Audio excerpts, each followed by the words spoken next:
Hello, I'm Barry Winbolt. I'm going to talk for a few minutes about my short workshop session, Caring for the Carer.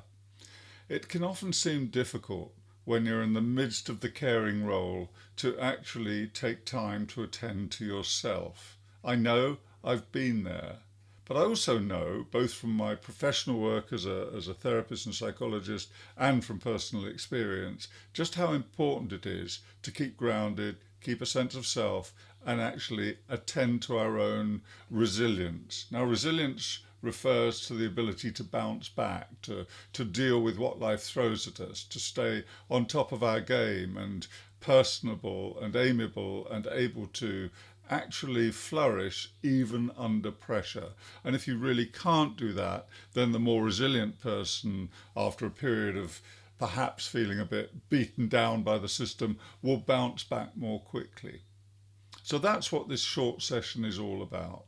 It's about how we think, how we feel, how we manage ourselves, and to get to have the grit and determination to carry oneself through a difficult period, even when, and I've worked with people for whom this has lasted 20, 30, 40 years, this caring role.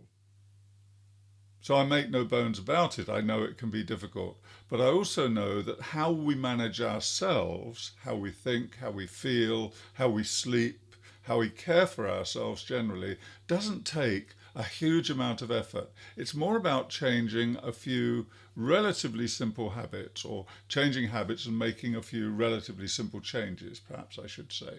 And this short workshop, 90 minutes, 2 hours, something of that order generally, will actually tell you how to do that and put you in touch with further resources so that you can stay on top of your game, keep a sense of self, build up your own resilience, and of course, be able to better care for the other person as a result.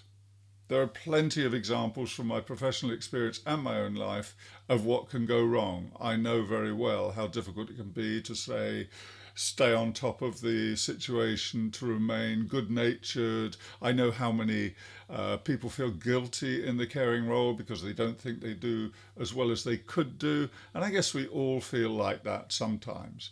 But it doesn't have to become all consuming. As I keep saying, there's a lot you can do for yourself. And that's what I shall be covering in this session. So I hope you can attend. I look forward to seeing you there. And until then, best wishes.